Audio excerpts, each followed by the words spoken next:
जय हिंद, वंदे मातरम। आप देख रहे हैं कमेंट टुडे टीवी और मैं हूं सतीश शर्मा।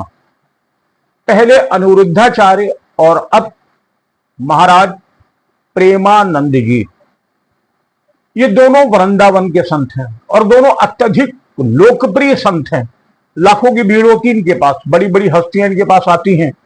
लेकिन पहले अनिरुद्धाचार्य के एक बयान को लेकर के बवेला हुआ और अब प्रेमानंद महाराज के एक बयान को लेकर के प्रगतिशील महिलाओं में उबाल आ गया है। टीवी चैनलों पर डिबेट होने लगी है, बहस हो रही है और यह कहा जा रहा है कि प्रेमानंद ने अपनी सीमाएं तोड़ी हैं, उन्होंने गलत कहा है। प्रेमानंद को ऐसा नहीं कहना चाहिए।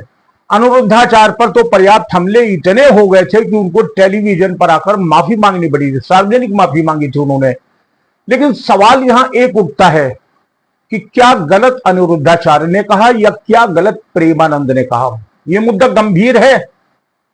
हालांकि इस बात को सुन करके आग लग जाएगी जो प्रगतिशील महिलाएं हैं और जो मोमबत्ती वाली महिलाएं हैं, उन्हें हो सकता है ये शब्द बहुत गलत लग जाए।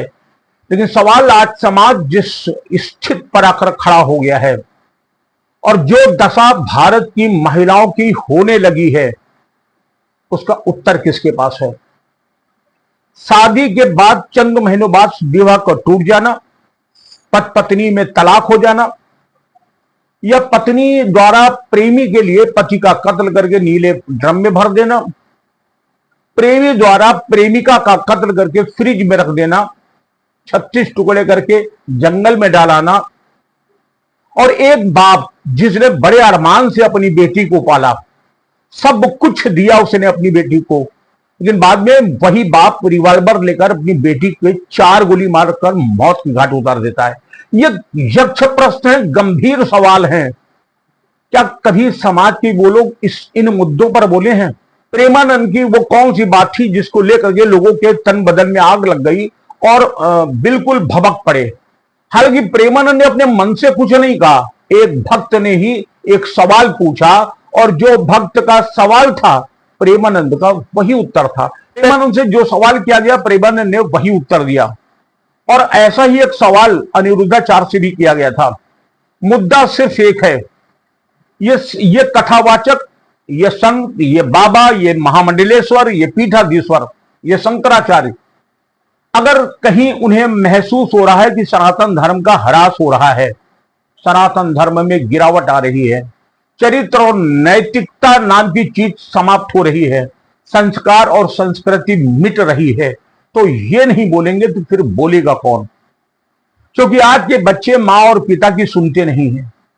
विद्यालय विश्वविद्यालयों में इस प्रकार की कोई शिक्षा उन्हें दी नहीं जाती है और उन्हें ये ज्ञान जो मिल रहा है वो या तो टेलीविजन के OTT प्लेटफॉर्म से मिलेगा या मोबाइल से मिलेगा या फिर अपने दोस्तों से मिलेगा।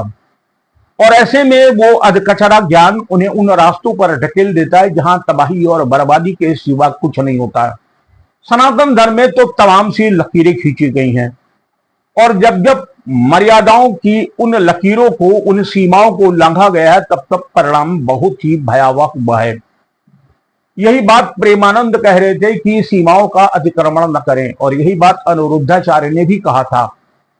मॉडर्न होने का तात्पर्य यह नहीं कि हम लिविंग रिलेशन का समर्थन कर दें।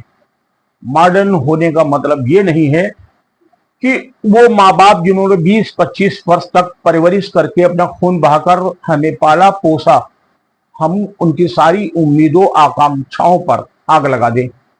मॉडर्न होने का मतलब यह नहीं है कि 18 या 20 वर्ष की उम्र में ही अपने जीवन के सारे निर्णय मैं स्वयं लेने लगूं। लेकिन आज जो समाज जहां जा रहा है, जो समाज की गति हो रही है, ये एक षड्यंत्र के तहत हो रही है और यही तथाकथित मॉडर्न ये शब्द का हम इस्तेमाल करते हैं, इसी का लाभ उठाकर झांगुर जैसे पापी दुष्ट इस धरती पर पैदा हो जाते हैं और न जाने कितनी मासूम लड़कियों की जिंदगी को तबाह और बर्बाद कर देते हैं। झांगुर ने 5000 से ज्यादा युवतियों को भ्रष्ट कर दिया, तहस नहस कर दिया, बर्बाद कर दिया। कितनी वो महिलाएं जो आज प्रेमानंद पर सवाल उठा रही हैं या उन पर सवाल उठा रही हैं, वो अब तक मैदान में आकर झांगुर के खिलाफ कुछ बोल पाई हैं। क्या धर्मांतरण के खिलाफ उनके मुंह से एक शब्द निकला है? क्या वो कत्ल के बाद कुछ बोल पाती हैं? वो मासूम बेटी जिसे बाप पालकर बड़ा करता है, फिर वो अपनी उसी बेटी की लाश सूटकेस में, फ्रिज में या जंगल में देखता है तो उस पर कुछ बोला? क्योंकि पीड़ा का एहसास उसे ही होता है जिसकी अपनी पीड़ा होती है। पर पीड़ा, दूसरे की पीड़ा क्या दर्द का एहसास नहीं होता है। कलेजा उस बात का फटता है जिसके सामने बेटी की लाश पड़ी होती है, और वो लाश सिर्फ इसलिए पड़ी होती कि बेटी मॉडर्न बनने के लिए चली थी। फिलहाल प्रेमानंद हो या अनिरुद्धाचार्य, और हमको लगता है कि अगर यही गति रही, यही स्थिति रही, तो एक के बाद एक वह मंडलेश्वर, पीठाधीश्वर, शंकराचार्य ये मैदान में आएंगे। इन्हें आना भी पड़ेगा। अगर सनातन को बचाना है तो संस्कृति को बचाना पड़ेगा, क्योंकि सच कहा गया है, जो समाज, जो धर्म, जो समाज अपने संस्कार और संस्कृति से विमुख हो जाता है वह मर जाता है। और क्या हम अपने संस्कार और संस्कृति को आज पकड़े हुए हैं? सोचिएगा जरूर।